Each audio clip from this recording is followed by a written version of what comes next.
stunning fakery in the alleged chemical weapons attack, according to a former UK ambassador. Coming up. The British Broadcasting Corporation is accused of staging chemical weapons attack. The CIA admits planting CNN reporters. And international lawyers call for journalists inciting violence to be expelled.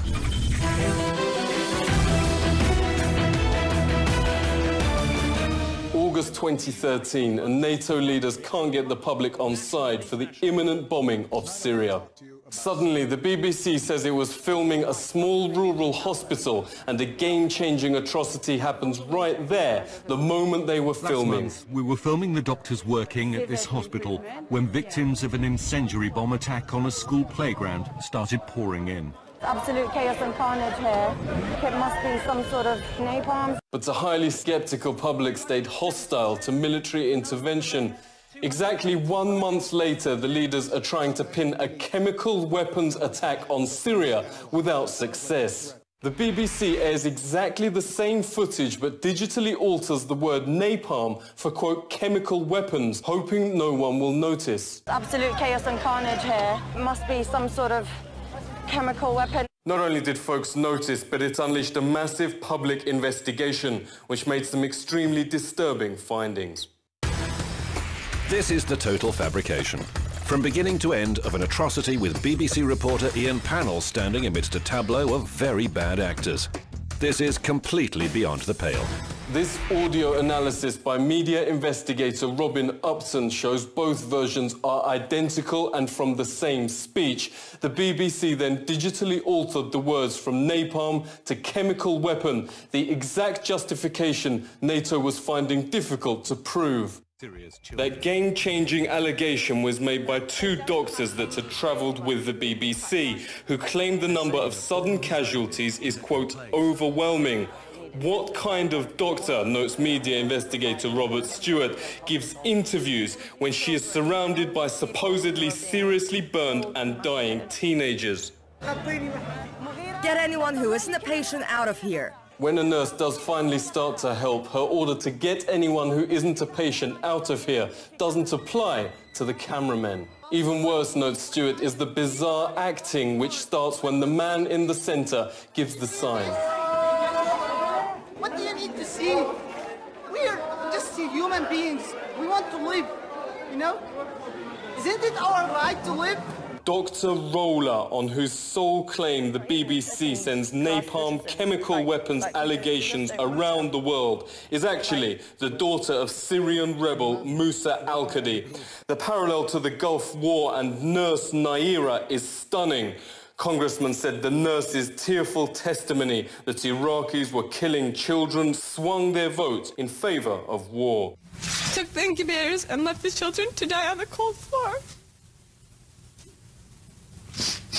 Nurse Naira became the mainstream's darling, but once the vote had safely passed, she admitted inventing the whole thing and was actually the daughter of the Kuwaiti ambassador to Washington, lying to get the public to back war. In a statement, the British Broadcasting Corporation says it stands by its report. The Syrian opposition denies the allegations. Investigators such as Robert Stewart note their many questions sent officially to the corporation remain unanswered. There are also numerous such precedents, both in this war and previous invasions. Brilliant is how a top Western official called tricking the public through routine faking of atrocities and commonly aired on mainstream bulletins. Nightly news shows just a few cases of what happened next after mainstream cameras ended their reports. It shows people putting on, fake wounds. It shows there's some guys there, look, there's their head wounds. Peace, everybody. We're doing the right thing. We're creating fake propaganda. I mean, it's not even real atrocities. So they're there lined up. There was another video. It shows some guy kicking his leg and with a fake blood wound. Here's a guy who wakes up from his funeral.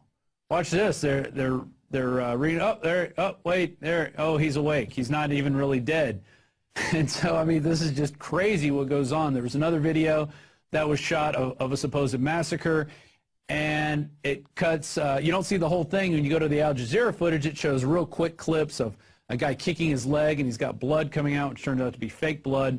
The so-called activists behind the fakes are by far the most popular source, despite them never being verified and regularly disproved as fabrications to justify more NATO arms. The term activist may sound like a well-meaning Western campaigner or charity, but the Foreign Policy Journal notes it's just newspeak for insurgents. The official source on Syria casualties, or what mainstream claims is official, is impressive-sounding organization the Syrian Observatory for Human Rights. Reuters exposed the fact 3 years ago it was not an organization at all, or even working in Syria. It's a single pro-insurgent supporter living in Coventry, England. Here pictured at the Foreign Office after instructions from Britain's Foreign Minister himself. In leaked footage, ordinary Syrians told the BBC they're tired of its lies and the insurgents they're cheerleading are a tiny minority led by foreign gangs. You don't like BBC? BBC كله. Why? سيء. لا يعني BBC سيء. Because you are talking very bad about Syria. Everybody when BBC Arabic he can hear the lie about Syria. Al Jazeera and Al But maybe Syria is like any country. Some people support and some people don't everybody support. has support. So Syria is different. There is very little people. Maybe 10,000 like that. But the most of people, 22 million, 23 million persons support Bashar al-Assad. But even and we have not demonstration, we have armed gangs. Pro-war media is forced to resort to colossal lies since intelligence chiefs revealed to America's top investigative reporter, Cy Hirsch, quote, Obama's cronies are making it up. All the evidence actually points to the jihadis staging the chemical attacks. The attack was not the result of the current regime, the high-level intelligence officer wrote in an email to a colleague. The guys are throwing their hands in the air and saying, how can we help this guy, Obama, when he and his cronies in the White House make up the intelligence as they go along, said a former senior intelligence official. The distortion, he said, reminded him of the Gulf of Tonkin incident. What? The president wants a white one. He wants a white one? A white? Let me talk. He's mobilizing the 6th Fleet. The thought a US president would start a horrific foreign war by staging a pretty female front as a victim made people laugh. The young Albanian national fleeing in this video is attempting to escape terrorist reprisals in her village. Meet Julia, if that's her real name, the celebrated face mass media call the creator of a viral video asking the US to help Ukraine. It was actually created by the State Department's National Endowment for Democracy to mask the fact Washington joined Ukraine's thugs and murdered their way to power. A leaked phone call with EU Foreign Minister Ashton revealed the opposition planned and executed the infamous sniper violence of Kiev, shooting both the police and their own supporters in the back. Study found a total of 250 mainstream sources lied that the snipers belonged to Yanukovych. Only 7 of the entire mass media even mentioned the bombshell leak, and those that did framed the report to suggest it couldn't possibly be true. Former Wall Street Journal editor Paul Craig Roberts calls the coverage of Ukraine a new low in the history of the mainstream, which is now simply what he describes as a ministry of lies. Investigative reporter John Helmers uncovered mainstream staging demonstrations and attempts to provoke disorder. He joins us. Great to speak to you. One US scholar notes the coverage has now become Orwellian. What's going on? So the weaker your government, the more interested the leader might be in threatening Russia to look strong at home when it's obvious he's not strong at home and couldn't get re-elected.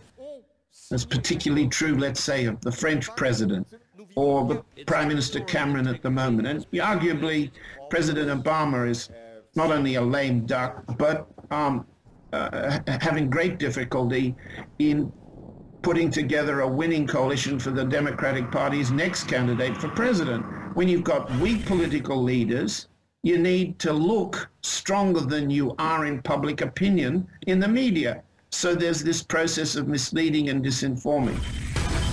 The Senate committee inquiry revealed CIA running mainstream media in the vast operation known as Mockingbird. More than 400 journalists and media chiefs claiming to watchdog the government were the exact opposite joining to mask US government crime at home and abroad. The operation continues despite agency denials. Counterpunch discovered CIA imposing agents on firms like CNN. Former CIA exec Michael Schur notes British media are even closer to Intel targets. Big pieces of wood, metal, to use as barricades. Schur adds the BBC now takes the lead in regime change operations that cause, quote, anarchy and violence. Let's speak to Francis Boyle, Professor of International Law at Illinois University. Great to talk to you. How can nations stop war media that now perform the CIA's covert operations? Certainly have their visas revoked and sent packing home, because I really don't understand why some of these countries keep, European journalists, certainly in the United States, why they let them into the countries. Because they're just using their coverage to promote war and military intervention at home. In addition, Bush Jr. administration lifted what was supposed to be the previous prohibition that intelligence agents were not supposed to infiltrate the media. You know, you have to be very careful, certainly dealing with U.S. reporters, whether or not they're intelligence agents. Banning active units of the military, also known as war stream media, shows how serious the situation now is. Their policies aren't popular with their own viewers. Mainstream audiences are in free fall. CNN and MSNBC have shed half their entire viewership in the last year alone. The question is, how many more coups will they stage or help before they lose the public's trust altogether? Seek truth from facts. This is The Truth Seeker.